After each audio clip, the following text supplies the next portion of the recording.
Je crois qu'il est temps d'écouter professeur Sarah Ben Miloud, qui est professeur en pédiatrie, responsable de l'unité d'hémato-oncologie pédiatrique au CHU de Fès.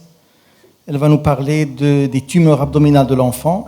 Donc on descend à un autre étage pour nous dire quels sont les modes de révélation des tumeurs abdominales de l'enfant. Merci, professeur Ben Miloud. Merci, Monsieur Rtab. Merci. Je tiens à remercier l'Amicale des pédiatres pour ce congrès pertinent auquel on a habitué chaque année. Et en fait, les congrès en présentiel nous a beaucoup manqué, et tout particulièrement le congrès de l'Amicale des pédiatres de Fès, auquel on est habitué pour sa richesse, sa multidisciplinarité, et auquel on a chaque fois assisté avec une grande avidité parce qu'on apprend pas mal de choses. Je tiens aussi à remercier tous les membres responsables de l'organisation de loin de près pour l'excellence de l'organisation. Et je tiens aussi à les remercier d'avoir choisi le thème des cancers de l'enfant, tout particulièrement les tumeurs cérébrales et les tumeurs abdominales, parce que tous les pédiatres étaient confrontés, sont confrontés ou seront confrontés à établir le diagnostic de tumeurs abdominales ou tumeur cérébrale, et l'objectif, c'est faire un diagnostic précoce. Qui dit diagnostic précoce, prise en charge précoce et un meilleur pronostic. Donc, les tumeurs abdominales de l'enfant. Quel mode de révélation? Donc, quoi une tumeur abdominale? C'est tout processus pathologique de siège abdominal qui va se développer soit aux dépens de la paroi abdominale, soit aux dépens d'un viscère. C'est une situation qui est quand même fréquente chez l'enfant. Et le pronostic, certes qu'il dépend du type de la tumeur, mais beaucoup plus de la précocité du diagnostic qui va retentir sur la qualité de prise en charge de ces patients-là. Ces tumeurs, ils peuvent siéger soit au niveau, ils peuvent être soit de siège pariétal, et là on va les palper, soit de siège viscéral, et là il faut faire la différence entre une masse intrapéritonéale, aux dépens des organes intrapéritonéaux et de masse rétropéritonéale, soit ce sont des tumeurs pelviennes qui vont prendre tout leur temps puisqu'elles ne sont pas douloureuses pour se développer, pour donner par la suite ce qu'on appelle une masse pelvienne abdominalisée. Et la question qui se pose, s'agit-il d'une tumeur bénigne ou d'une tumeur maligne?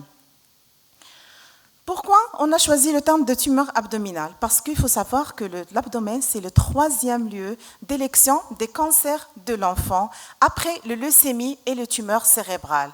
Donc c'est une situation fréquente, et dans 40% des cas chez les enfants avant l'âge de 6 ans, il s'agit de neuroblastomes, suivis par les néphroblastomes. Mais tout type de tumeur peut siéger abdominale, ça peut s'agir de lymphome, de tératome, de tumeurs hépatiques, de rhabdomyosarcome, de tumeurs germinales, etc.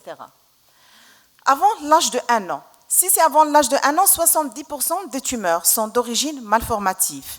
Il faut toujours garder à l'œil qu'un tiers des cas, il peut s'agir de tumeurs malignes, tout particulièrement les néphroblastomes et les neuroblastomes, voire les hépatoblastomes. Et le plus souvent, c'est des patients qui viennent à un stade tardif parce que les parents, pour eux, la distension abdominale, elle est d'origine gazeuse, l'abdomen, ils ont l'habitude que ça soit distendu, et du coup, ce n'est que par la suite, soit d'une découverte fortuite lors de l'examen systématique ou lorsque les parents donnent un bain à l'enfant, qu'ils consultent. Sinon, entre 1 et 6 ans, la majorité des masses abdominales sont de nature maligne.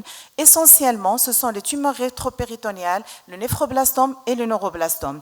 Et entre 6 et 15 ans, c'est essentiellement les lymphomes, les tumeurs germinales qui peuvent être malignes, ou bien il peut s'agir aussi de kystes ovariens. Et attention, méfiez-vous des kystes ovariens parce que parfois ça peut être bénin ou malin. Et puis, il y a aussi les autres tumeurs rénales.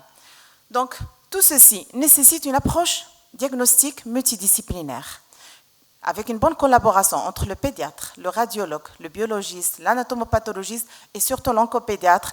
Tout ceci pour objectif d'établir une stratégie diagnostique bien codifiée, basée sur l'identification de l'organe de départ et affirmer la nature tumorale de la masse, en se basant par une enquête clinique qui doit être bien établie pour aboutir à la confirmation diagnostique et donc une prise en charge adéquate.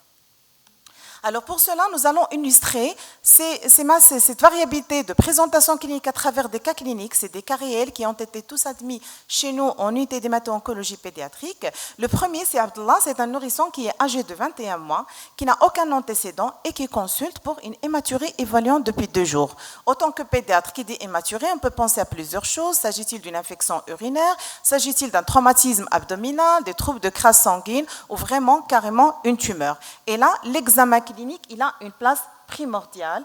Et comme vous voyez sur la photo, on se trouve devant un abdomen distendu et déjà c'est un enfant qui avait des traces de scarification parce que les parents ont pensé que c'était juste une distension en rapport au départ, qui avait problème de gaz. Ils sont partis en médecine traditionnelle et ce n'est que l'hématurie qui les a poussés à consulter. Et là, à la palpation, on se trouve devant une masse de l'hypochondre gauche qui est fixe, qui donne un contact lombaire qui est indolore avec une bandelette urinaire. Donc, on a 3 croix d'hématurie. Donc, on demande directement l'échographie abdominale qui objective une masse tissulaire rénale gauche de siège polaire supérieur évoquant un néphroblastome. Comme c'était une masse énorme, on était obligé de compléter par notre bilan par un scanner. À noter que l'échographie à elle seule est très suffisante pour poser le diagnostic d'un néphroblastome. Et là, comme vous voyez sur l'image au niveau du rein gauche, c'est une image typique du néphroblastome. Il s'agit d'une énorme masse bien entourée avec une échogénicité. Il y a des structures tissulaires, il y a aussi des zones de nécrose à l'intérieur. Et comme vous voyez ici, il y a à ce niveau-là, il y a le parenchyme.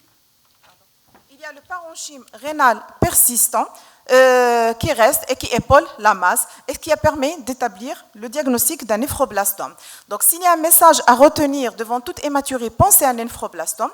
C'est un diagnostic qui est confirmé uniquement par l'imagerie. Et le plus souvent, seule l'échographie suffit. Et surtout, pas de biopsie. Parce que si on a une biopsie, on va faire une effraction de la tumeur, on va transformer le malade en stade 3. Qui dit stade 3, dit en plus de la chimiothérapie, la radiothérapie.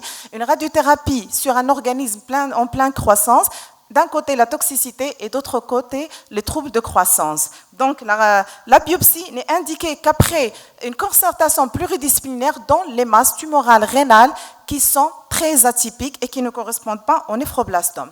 Le deuxième cas, c'est Imen. C'est une fille qui est âgée de 3 ans et demi, sans antécédent, et qui, spontanément, elle fait apparaître du jour au lendemain des ecchymoses périorbitaires. On pose l'interrogatoire avec les parents, pas de traumatisme, pas de syndrome hémorragique, ni rien du tout.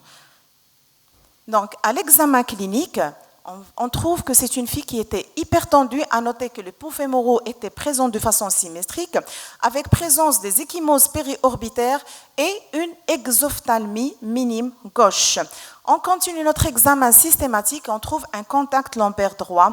Et là, la question, c'est un syndrome de Hutchinson qui est un signe de neuroblastome métastatique. Donc, pour confirmer notre diagnostic, tout d'abord, on a demandé une échographie abdominale qui a objectivé une masse rétropéritonéale droite hétérogène avec des zones de nécrose et vascularisées évoquant un neuroblastome surrénalien.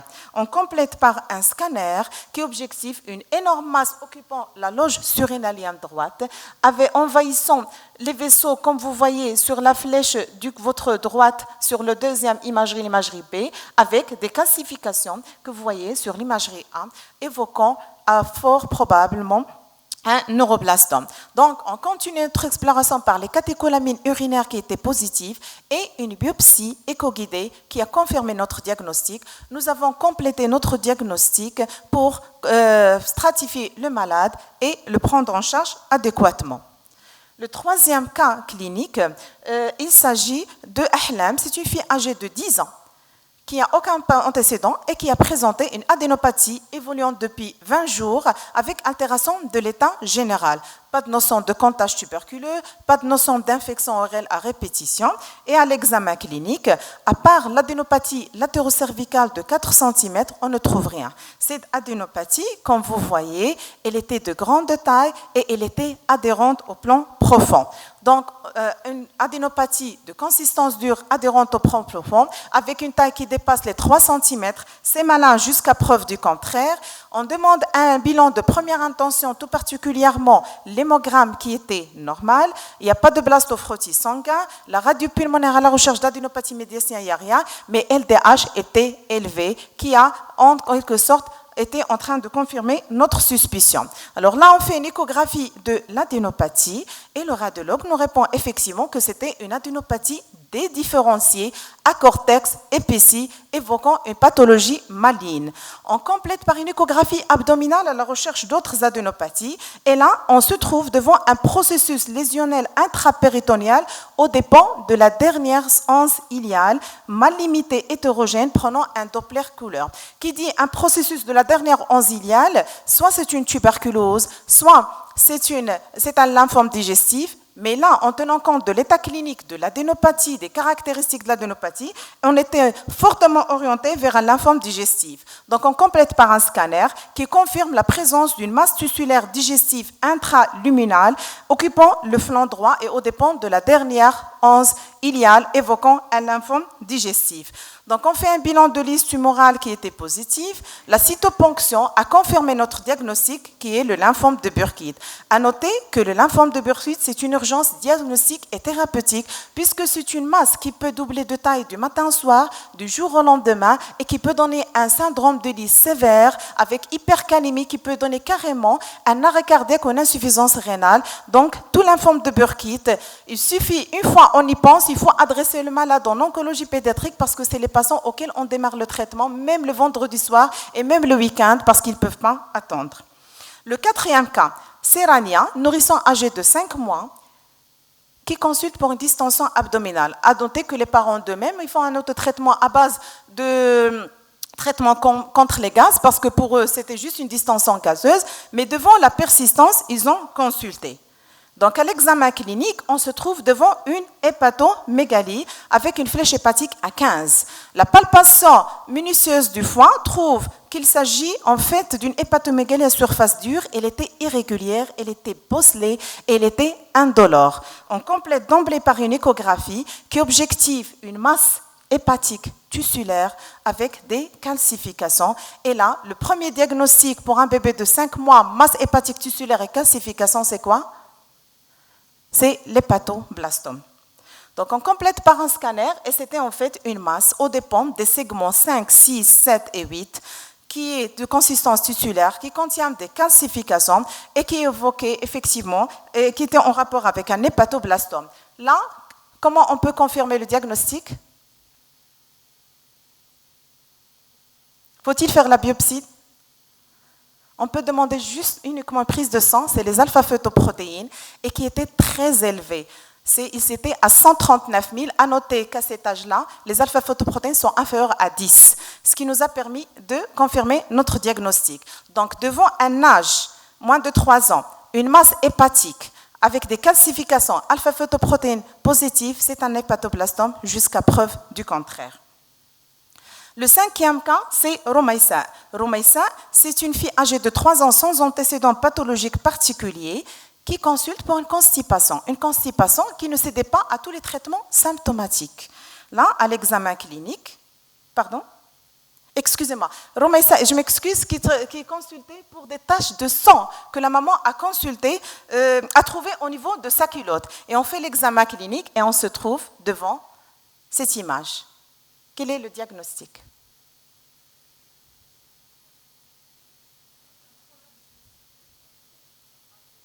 C'est pas un prolapsus. C'est un rhabdomyosarcome accouché par le col, ce qu'on appelle aussi les sarcomes bothrioïdes. Et du coup, on a d'emblée complété par un scanner, on n'était pas obligé là de demander parce que la clinique était fortement évocatrice, qui a objectivé, comme vous voyez sur la flèche bleue, une masse tissulaire, vaginale, prolapée dans la vessie. Et on a fait la biopsie juste la masse prolapante et c'était un rhabdomyosarcome vaginal. Là, c'est Zineb qui consulte pour une constipation qui ne cédait pas au traitement symptomatique. La maman, à chaque fois, elle partait à la pharmacie, on lui a donné des laxatifs, on lui a donné des suppos, mais devant l'apparition de constipation opiniâtre, la maman consulte Et voilà ce qu'on trouve à l'examen clinique. Un tératome, c'est une tumeur bénigne normalement à la naissance, mais au-delà de 1 an, 100% des tératomes dégénèrent effectivement. C'est un tératome malheureusement qui a dégénéré en pathologie maligne, tumeur germinale maligne. Et quand on a demandé à la maman pourquoi elle n'a pas consulté, selon elle, elle partait juste pour la vaccination et que, bien sûr, lors de la vaccination de santé, on n'examine jamais, on ne déshabille pas l'enfant. Et pour elle, pour elle, la masse, qu'elle a toujours vue, c'est un truc tabou. Il ne voulait pas montrer au médecin. Il n'a jamais consulté parce que pour elle, c'est un truc congénital. Et voilà, malheureusement, l'enfant a dégénéré. Et donc, à l'imagerie, comme vous voyez, alors avec les flèches rouges, c'est une masse présacrée hétérogène contenant des zones de nécrose, des zones kystiques et aussi de la calcification. Et là, comment confirmer le diagnostic ? Le dosage de l'alpha-photoprotéine et des bêta-ACG. Et là, l'alpha-photoprotéine était très élevée. Il était à 750 000, qui a permis de classer le malade en tumeur germinale maligne à haut risque. Et donc là, il suffit de trouver la masse. Une imagerie avec alpha-photoprotéine est suffisante pour accélérer le diagnostic. Donc, comme vous avez vu, c'est différents tableaux cliniques pour différentes tumeurs. Donc, les circonstances de diagnostic des masses abdominales, elles sont très variables, allant de la découverte fortuite par les parents ou par le médecin lors d'un examen systématique, jusqu'à des signes d'appel. Le patient lui-même consulte pour une masse ou une voussure. Mais le plus souvent, auquel il faut faire attention, c'est les signes non spécifiques. Toute altération de l'état général, toute une hypertension artérielle qui n'est pas d'origine cardiaque, toute fièvre inexpliquée, un ictère inexpliqué, une hématurie, des métrorragies, des troubles de transit, ça peut être des diarrhées comme ça peut être une constipation, une retention aiguë d'urine ou une invagination intestinale aiguë chez un enfant âgé de plus de 2 ans, attention aux tumeurs abdominales, attention au cancer de l'enfant. Parfois, ce sont nous qui cherchons ces pathologies malignes lors des surveillances des syndromes qui prédisposent aux tumeurs de l'enfant, tout particulièrement la neurofibromatose, l'hémihypertrophie corporelle, le syndrome de Wiedemann-Beckwitz, ou parfois, c'est le gynécologue qui nous contacte parce qu'il a constaté lors d'une écho anténatale présence d'une masse anténatale de siège abdominal. Donc, ce qu'il faut retenir, tout d'abord, l'enquête clinique, puis l'échographie. Ces 2 examens sont capables à plus de 99% de poser le diagnostic. Le reste du bilan, ça se discute dans les unités spécialisées au cas par cas pour accélérer la procédure. L'enquête clinique, il y a un grand polymorphisme. Ça passe par la recherche des signes cliniques associés et les durées d'évolution. Et l'examen clinique, l'objectif, c'est identifier la localisation, tout particulièrement intra- ou rétropéritonéale. À noter qu'il est très difficile chez l'enfant d'identifier la localisation intra- et rétropéritonéale. Pour rappel, les masses rétropéritonéales, c'est des masses immobiles qui donnent un contact lombaire. Et les masses intrapéritonéales, c'est des masses qui sont mobiles et qui ne donnent pas de contact lombaire. Mais le plus souvent chez les tout petits, les masses rétropéritonéales évoluent à bas bruit pour devenir intra- et rétropéritonéales. Dans tous les cas, au moindre doute, il faut demander l'échographie abdominale. Alors, quels sont les signes cliniques associés qui doivent nous alerter ? 1. L'hématurie. L'hématurie n'égale pas systématiquement une infection urinaire. Pensez au néphroblastome. Une infection urinaire, généralement, le plus souvent, on aura un tableau clinique infectieux avec une dysurie, pollacurie, etc. Une fois devant une hématurie, sans signe évoquant l'infection urinaire, demandez une échographie rénale. L'HTA chez un enfant qui n'a pas de cause cardiaque, qui n'a pas de coarctation de l'aorte, attention, pensez aux causes surrénales et aux causes rénales. Les causes surrénales, tout particulièrement le neuroblastome, le phéochromocytome et le corticosurrénal. Donc il faut bien palper l'abdomen, mais parfois le neuroblastome peut être de siège médiastinal et on ne trouvera pas la masse. Concernant les causes rénales, c'est essentiellement les néphroblastomes, comme il peut s'agir d'une hydronéphrose ou d'une polykystose rénale. Tout enfant qui vient pour des myoclonies des membres supérieurs et des clonies des yeux, attention au syndrome opson-myoclonique qui évoque un neuroblastome dans le cadre du syndrome paranéoplastique. Tout enfant qui consulte, Madame Hissine a parlé des vomissements, moi je vais maintenant parler des diarrhées. Diarrhée, vue, l'enfant n'a pas un problème infectieux que vous avez traité et en fait, ça reste des diarrhées aqueuses qui ne répondent pas au traitement. Demandez une écho, recherchez un neuroblastome. Tout patient qui vient consulter pour des hématomes orbitaires, sans contexte de traumatisme, de troubles de crasse sanguine, parfois ils peuvent être associés à l'exophthalmie, ça nous facilite les choses, mais souvent ils ne sont pas associés à l'exophthalmie. Donc attention, c'est le syndrome de Hutchinson dans le cadre du neuroblastome. Tout enfant qui a une invagination intestinale aiguë au-delà de 2 ans, n'adressez pas au chirurgien, ça ne sert à rien d'opérer, mais plutôt chercher rapidement la cause. Et le plus souvent, c'est des lymphomes de Burkitt et c'est des patients qui invaginent et désinvaginent. Et parfois, une fois le patient arrive et vous refaites l'échographie, vous allez trouver qu'il a désinvaginé. Et là, la prise en charge, c'est la prise en charge de la tumeur parce que la chirurgie en elle-même peut être nocive et faire disséminer les cellules tumorales, d'où l'intérêt de la concertation pédiatre, chirurgien pédiatre, radiologue et de la multidisciplinarité. Tout enfant qui consulte pour une puberté précoce, attention aux tumeurs des surrénales et de l'ovaire. Tout enfant qui vient et vous trouvez qu'il est trop poilu, il a des signes de virilisation. Attention, ne prenez pas toujours, c'est normal, vous dites attention, est-ce que ses parents sont poilus? Attention aux tumeurs surrénaliennes. Aussi, les gros bébés qui sont obèses, cherchez les signes d'hypercortisisme ou d'hyperandrogénie et pensez au cortico-surrénal. Et puis là, ça n'a rien à voir avec les tumeurs, mais c'est des enfants qui sont adressés chez nous pour des tumeurs pelviennes. Le plus souvent, c'est des filles en âge prépubertaire ou pubertaire qui viennent consulter pour des masses au niveau de la région hypogastrique. Cherchez la notion d'aménorrhée primaire et parfois même le diagnostic est plus à l'aise lorsqu'on trouve notion de douleur cyclique. Examinez la vulve à la recherche d'un bon moment de périnée. Attention à l'hématocolpos. Et puis, en plus des signes associés, il y a des signes de prédisposition qui vont toujours nous laisser chercher les tumeurs abdominales. Tout particulièrement, le syndrome, l'hypertrophie corporelle, comme vous voyez sur la photo, le syndrome de Wittmann-Beckwith, qui sont prédisposants au développement des néphroblastomes et des hépatoblastomes. Aussi, le syndrome de Vague. À chaque fois qu'on a un enfant qui a une anéridie, qui a des malformations génito-urinaires et associées à un retard mental, attention au risque de néphroblastome. Et à chaque fois qu'on a le syndrome de Dennis-Drage qui est caractérisé par des troubles, comme vous voyez sur la photo, de différenciation sexuelle. Et souvent, c'est des patients qui sont connus porteurs de néphropathie de type sclérose mésangiale. Attention au néphroblastome. Donc, on est devant une panoplie de signes cliniques. Quel bilan? L'ASP, c'est inutile. Il ne faut plus le demander. Ça fait perdre que l'argent et le temps parce qu'au maximum, il va nous objectiver une opacité de tonalité hydrique, des calcifications ou un refoulement de clarté digestive.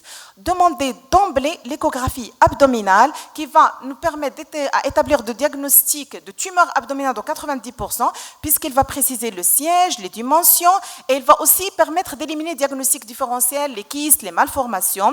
Et puis, il va nous montrer aussi le retentissement sur les organes de voisinage, tout particulièrement la compression, les lésions à distance et la vascularisation de la tumeur. Mais parfois, lorsque la masse est énorme, l'échographie elle seule n'est pas suffisante et on est obligé de demander le scanner qui va nous permettre de donner une meilleure cartographie tumorale avec un bon bilan d'extension. Puis, après, on est devant une masse, il faut diagnostic de nature. En se basant sur l'âge, sur la localisation, soit on va demander des marqueurs tumoraux, tels que les bêta-CG et l'alpha-photoprotéine, si on pense à une tumeur germinale maligne. Si on pense à un hépatoblastome, c'est l'alpha-photoprotéine. Et si on pense à un neuroblastome, c'est les catécholamines urinaires.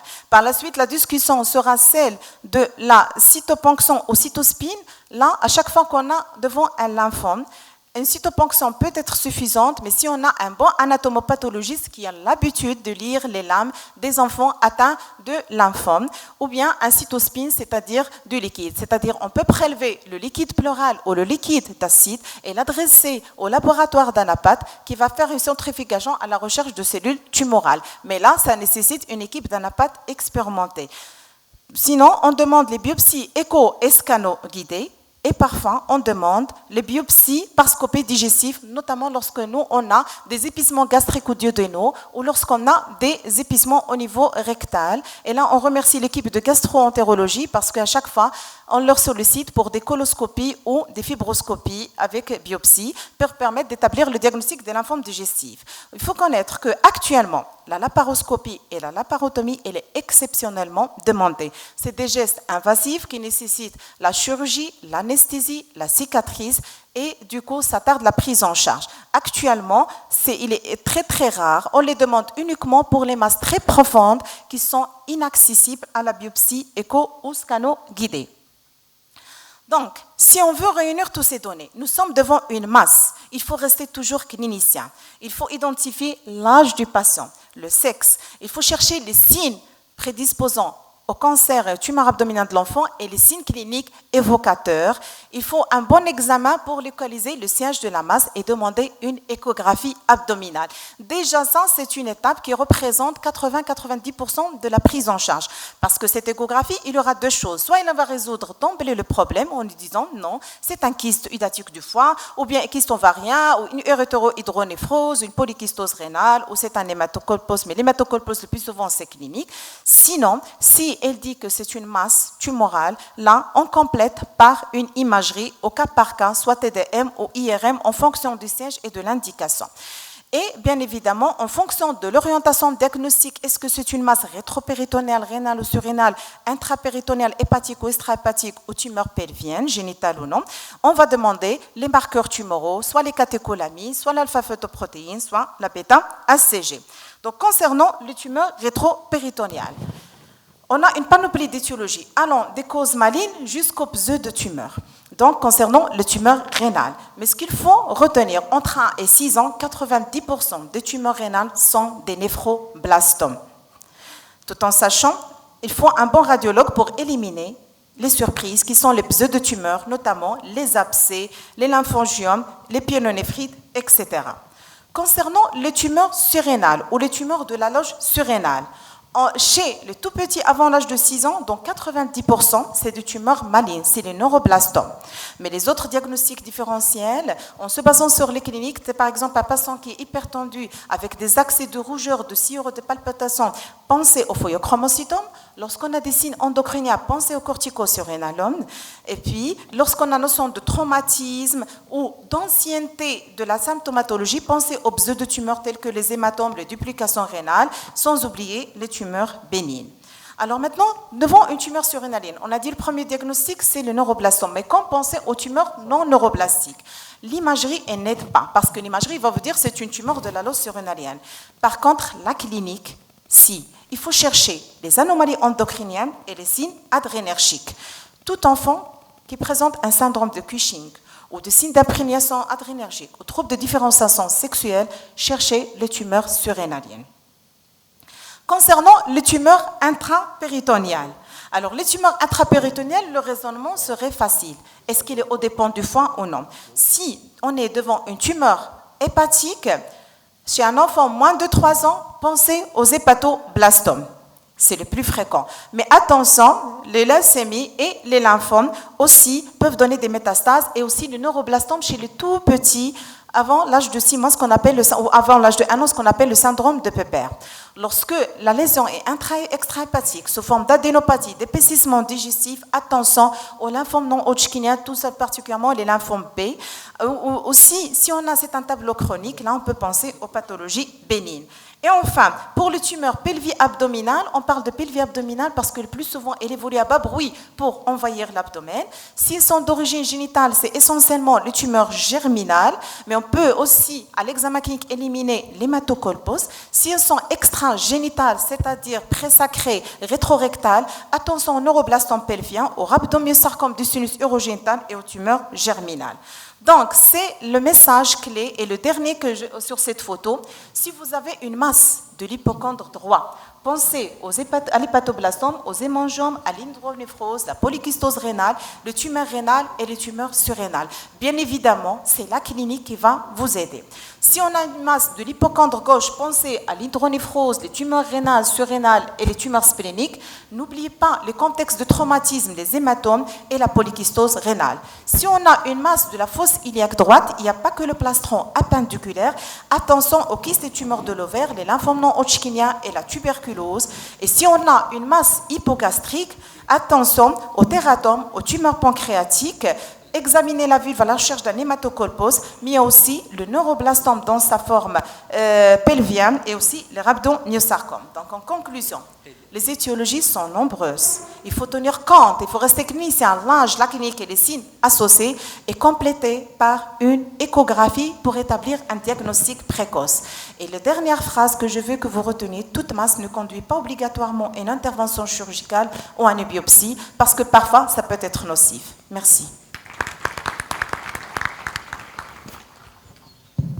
Merci beaucoup Sarah.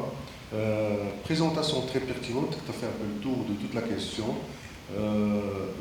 Deux points à rajouter, si tu permets.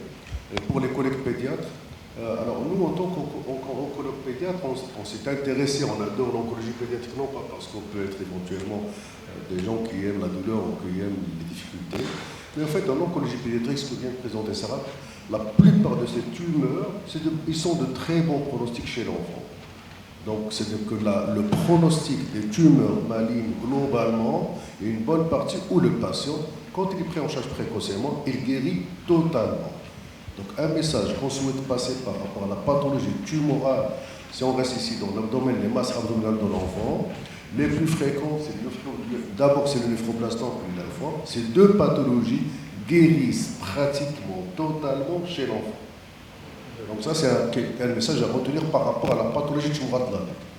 Un deuxième message que je souhaiterais passer, parce que ces derniers temps, les collègues, enfin les médecins généralistes toujours, mais surtout maintenant les pédiatres, il y a une tendance à la formation, surtout dans les cabinets privés, à l'échographie. Ce n'est pas mauvais. C'est quelque chose qui est bien. C'est un examen qu'aujourd'hui, on en parle plus. Mais faites attention, pour tous les collègues qui sont tendance à faire de l'échographie dans un cabinet privé, c'est excellent. Maintenant, faites attention à cet examen qui peut être aussi nuisible par tendance de faire un diagnostic ou de passer à côté d'un diagnostic échographique ou devant une masse abdominale, quelque chose comme ça. Donc ça, c'est aussi important. Ce que vient de présenter, ça, la place de l'échographie abdominale en pathologie tumorale de l'enfant, il est hyper importante et très informative. Et faire une échographie chez un enfant qui se présente pour un symptôme non pas souffrant de masse abdominale. Parce que quand il vient pour une masse abdominale, vous mettez l'écho sur la masse. Mais quand il vient, par exemple, il a parlé de la constipation, la diarrhée, etc., il a consulté dans ton cabinet et toi, en tant que collègue pédiatre, c'est très bien, vous avez un échographe, vous avez fait de la formation en échographie abdominale, en échographie de manière générale chez l'enfant, et vous avez votre échographe. Vous allez faire un coup de sonde. Le patient pourrait avoir, on va dire, un lymphome, quelque chose comme ça, et vous, dans le coup de sonde, ne pas avoir cette lymphome parce que ça demande aussi une expertise. Il faut faire attention de signer une échographie normale. Donc ça, je pense que c'est juste aussi des messages que vous pouvez interférer sur ça. Moi, je dirais, en résumé, ce qu'est l'examen biologique le plus pratiqué, c'est la NFS, l'hémogramme. Alors, je pense qu'à côté de cet examen, l'échographie abdominale doit être aussi l'examen le plus fréquent, devant la moindre suspicion, le moindre symptôme. Moi, je me focaliserai sur autre chose, Madame professeur Ben Miloud, sur les tumeurs abdominales chez le nouveau-né. Parce que finalement, nous, dans notre expérience, il y a beaucoup de nouveau-nés, bien sûr, qui présentent des masses abdominales qui parfois peuvent être fatales. Et comme vous le savez, le nouveau-né, tout pédiatre sait que tout nouveau-né doit avoir un examen complet, le plus complet possible, dès la naissance et avant sa sortie de la maternité. Donc l'examen clinique complet, la réflexe, l'imperforation anale, la recherche de tout. Faut-il introduire l'échographie abdominale systématique dans les maternités pour dépister les masses abdominales chez le nouveau-né?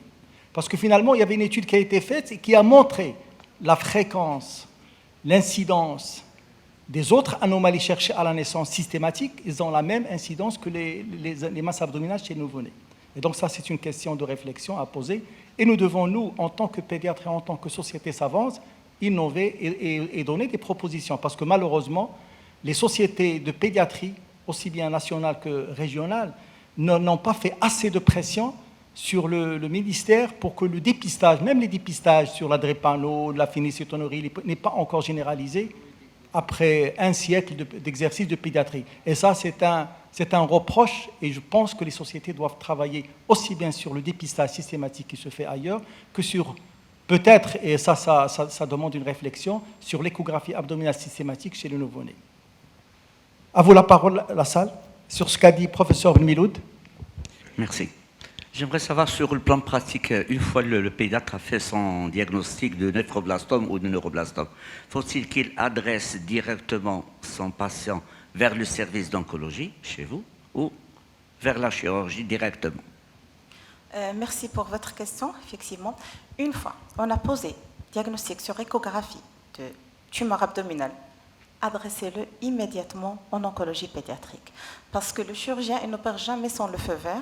Quelquefois, on peut l'adresser, et le problème, si on l'adresse à un chirurgien qui n'a pas l'habitude, il peut l'opérer et ça peut quelquefois nuire au malade parce qu'il y a le risque de rupture tumorale.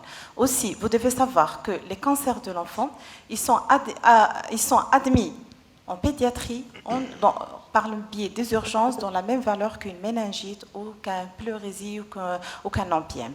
Donc, parce que c'est des tumeurs qui évoluent rapidement, qui sont de bons pronostics, mais si on tarde à diagnostiquer, le pronostic sera mauvais. C'est pour ça qu'ils sont pris en charge dans l'urgence. Et ils ne nécessitent pas un rendez-vous chez nous.